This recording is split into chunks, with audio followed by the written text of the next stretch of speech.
tignan natin magkano nga ba ang kikitain sa pagtitinda ng adobong peanuts.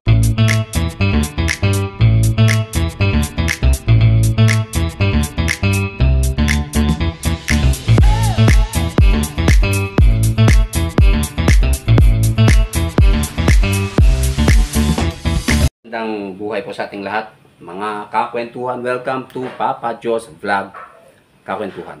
So, may naisip ako 3 days na kami hindi nakapagtinda at mahilig kasi ako sa adobong peanuts. So, bumili tayo ng 2 kilong peanuts.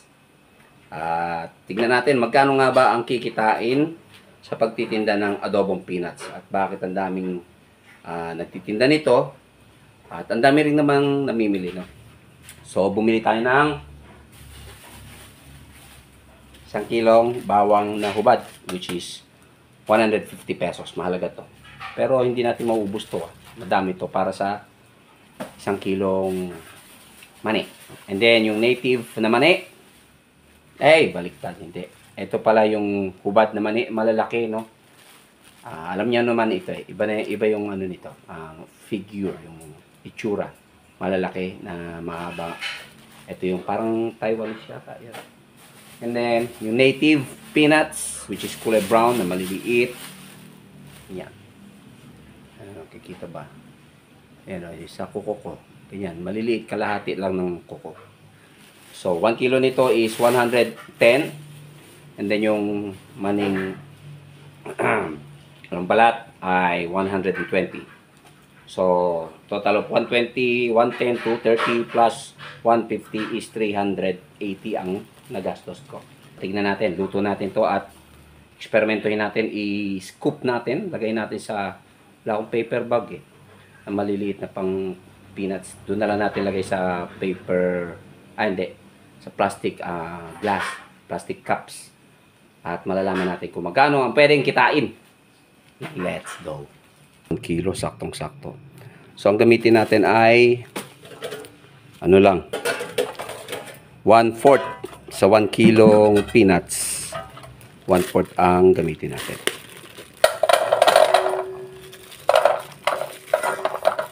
Parang madami na ngayon 1/4 or parang sakto lang. Anyway, try natin ulit. Tagal na ako nagtinda nito pero nalimutan ko na. So, ayan. Bawas isa. Yan. Sakto yan, 1/4 na hihiwa-hiwain natin. Tiyagaan ko maghiwa ng bawang. Pero kailangan to. Dahil ito talaga yung magpapabenta sa negosyo natin no? Hindi dati negosyong adobo peanuts. Yan. Paano nga ba hinihiwa? Basta malinipis lang. Yan. Ganyan ang hiwa natin. Habang naghihiwa tayo, salang na natin ng ating mantika. Ayun, bibili pa pala kayo ng mantika ha.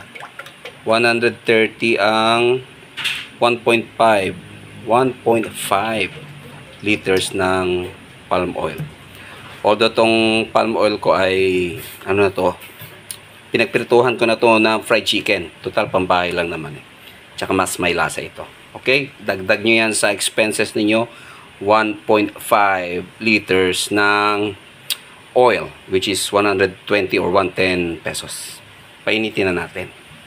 So yun, 1/4. Ginayat-gayat na maninipis. Parang 10 minutes lang tapos na. Let's go. Yon, una nating luluto ang bawang para magkaroon ng flavor.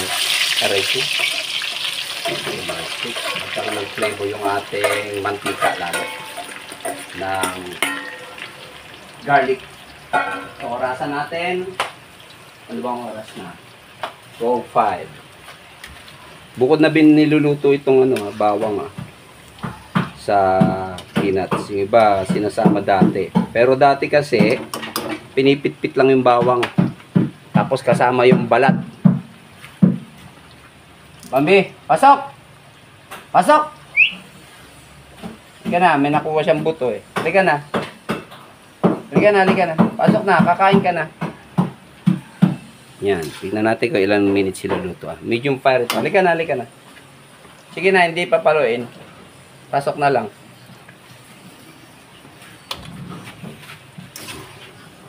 Hanggang mag golden brown. Medyo matagal iluto to ha. Tignan natin. Pero sa natatandaan ko parang ano to, 10 minutes. Exactly 10 minutes. Tignan natin. Yan, okay na to. Maluluto pa yan pag inahon sa natitira niyang init. Hindi natin kasi papait yan. Tandaan nyo ha, lalagay nyo muna to sa isang lalagyan. Sa isang lalagyan. Huwag yung from plastic. Isasalin nyo dyan. Delikado yan. Okay, lagay na natin. Silip muna natin yung time. Okay, 2:13 ng hapon. Noong nakaraan kasi nagluto ako nito. 12 minutes ko to kasi dati niluluto. So, niluto ko siya ng 12 minutes of course. And then, palpak. Matigas. So, adjust tayo ng time. Tignan din natin yung texture. But I think, dito ay 15 minutes. At wag gaano malakas ang apoy ha, medium lang. So, let's see after 15 minutes from, ano ba yun? To, 13. Magiging 2:28. Ilang minutes na. Ayun, sakto 28. Dali! Tapos na natin. Sakto 28. Parang sakto na. 15 minutes nga. Ahon na natin. Actually, naluluto pa yan sa sa sarili niyang mantika. So, ahon tayo.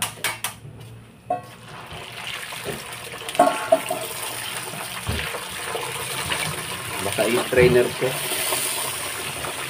Ito na lang natin. Let's go. Medyo malakas pala sa mantika, no? Nangunti yung mantika natin. Anyway, sunod na natin to. Tapos na yung native. Dito tayo sa Taiwan. Kung tiga Taiwan niya man ito. Kita mo, nalaglag pa. May tumatawa pa doon, no? Naka-video ka. Yan. Check natin yung time. Yung native ay 15 minutes. Start tayo ng medya. 3 minutes. Flex lang natin ang ating munggo na puro ano ba to? Bagnet. Tingnan nyo naman bagnet. Puro bagnet. Puro bagnet. Sarap. Shout out kay Onin David Ninyo. Ayaw niya raw manood kasi puro pagkain daw. Ginugutom lang daw siya. Back to you. Let's see at exactly 10 minutes. Dapat yata ito halo ng halo. 10 minutes. Kulang pa.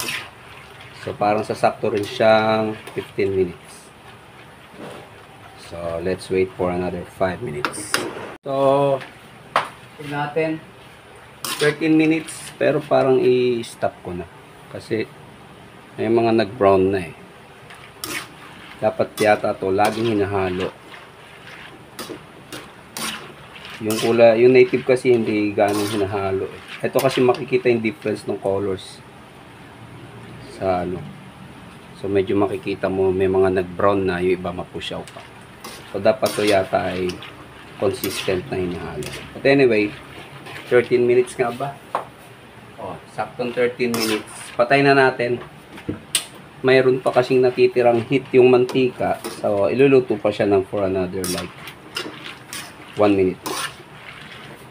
Tingnan natin. So yon, after 1 minute naluto pa siya.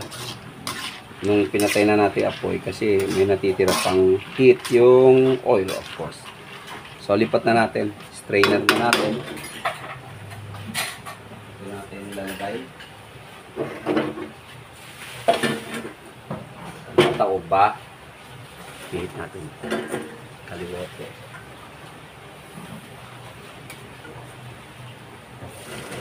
Mabilis pa ganito. So, that's it.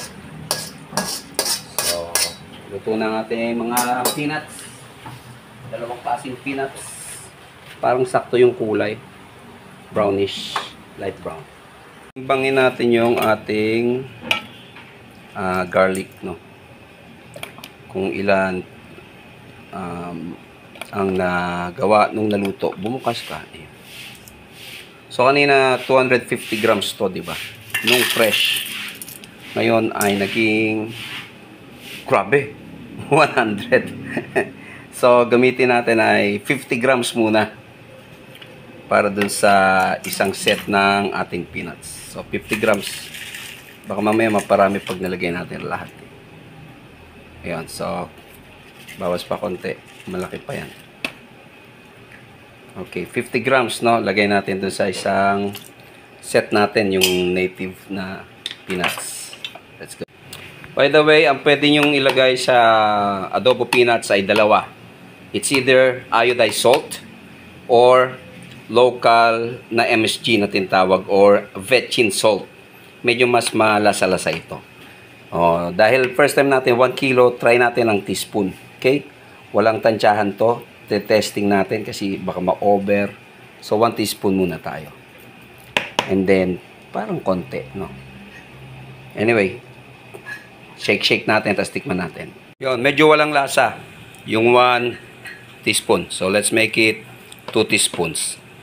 Yun, 2 teaspoons, tikman natin. Sakto na.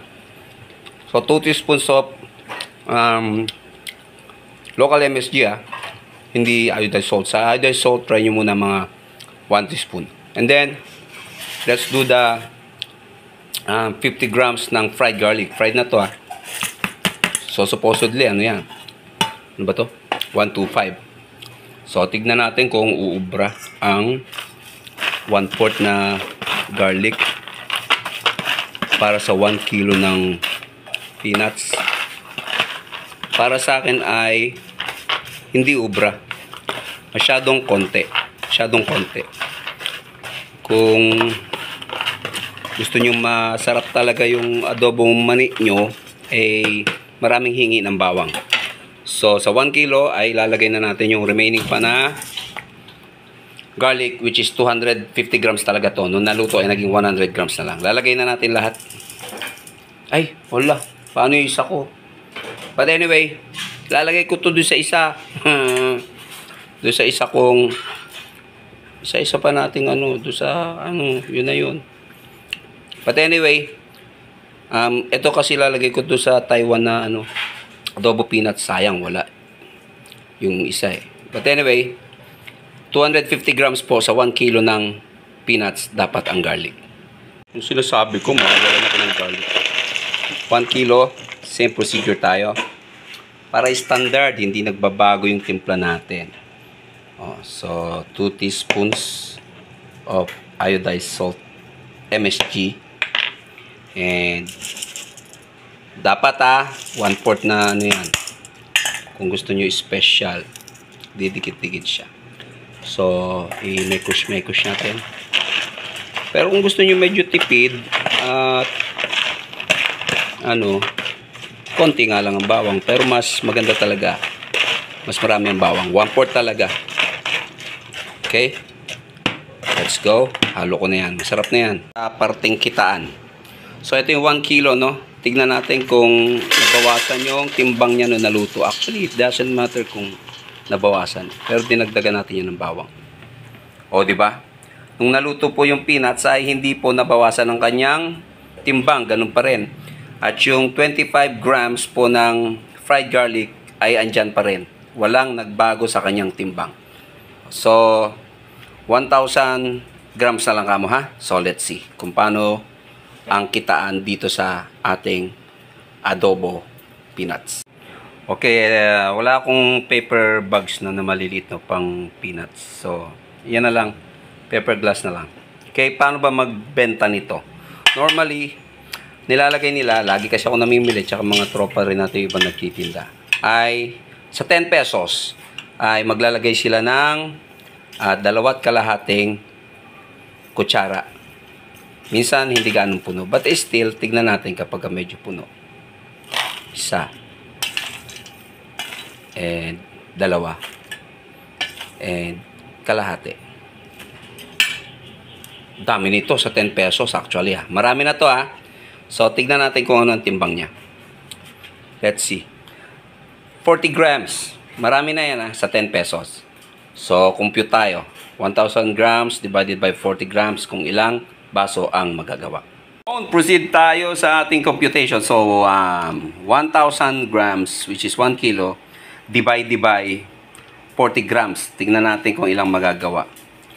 25 times 10 pesos equals 250. So, yung 110 na puhunan ay naging 250. Tama ba? Sa mani. Pero may expenses ka pa niyan sa peanuts. So, sa peanuts. Sa garlic, which is, ang 1/4 ay 37 pesos. 150 kasi ang 1 kilo. So, yun. Ang mangyayari ay sa 250, 110 yung mani, plus 40 yung garlic, so 150. And yung oil naman, ulit-ulitin mo naman yung gamit nun. So, ayan po yung basic breakdown. But anyway, eto ay medyo marami. Tignan natin. Ilalagay ko sa kamay, excuse na lang ha. Sa 10 pesos. Mostly kasi mga kumakain nito kinakamay. But anyway, yan po ang 10 pesos. Medyo marami po. But still, in conclusion po ay yung ano po, puhunan nyo po ang 250. Ang kalalabasan, pwede po kayong kumita ng 100 sa 1 kilo. So, yun. I-breakdown natin para sa mas madaling computation kung paano kumita at kung paano magbenta. Ganito. So, 100 grams ay kaya nyong gumawa ng 3 tig sa 10 pisong pakete. Okay? 100 grams ay 3 pakete tig sa 10 piso, which is approximately 33.3333 grams. So, in 1 kilo, ay makakagawa kayo ng 30 or 30 pieces na tig 10 pesos, which is 300 pesos. So, yung 150 pesos nyo, lahat-lahat na yun, including garlic, na puhunan ay magiging 300 pesos. And, what more, yung 300 pesos, list yun na sa medyo mas marami-raming maglagay. Okay? So, pwedeng dumoble ang pera ninyo sa pagtitinda ng adobong peanuts. And last one, tips, paano ba ito itinda?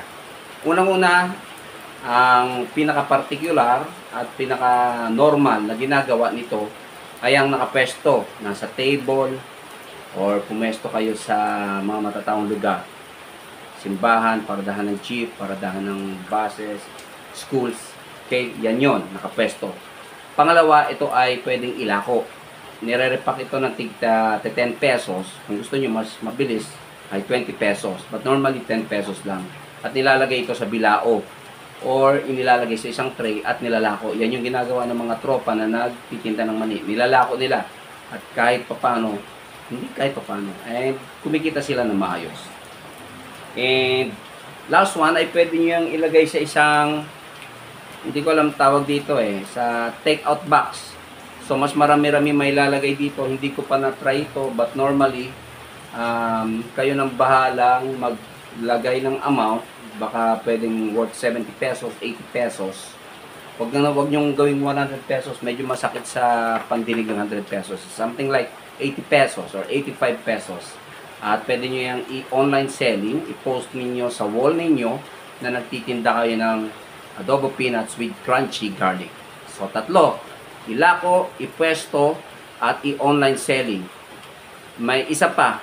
Normally, marami ang gumagawa ng bike. Okay, BMX bike. And nilalagyan nila to. Nagpapagawa sila ng cart. Although, medyo magastos. Baka worth another 3,000, 4,000. Pero naipipidal. Pwede nyo idal sa school, sa mga buses, at mga crowded places. So, yun po. Napakasimpleng negosyo na pwede natin pagkakitaan kung wala tayong trabaho. Kikita tayo dito ng maayos. At ito ay yung patas na laban. Maraming salamat po. Sana po ay may natutunan kayo. tagulan. Ako nga po ay hindi nakapagtinda. But still, I have time magamit para makapag-vlog.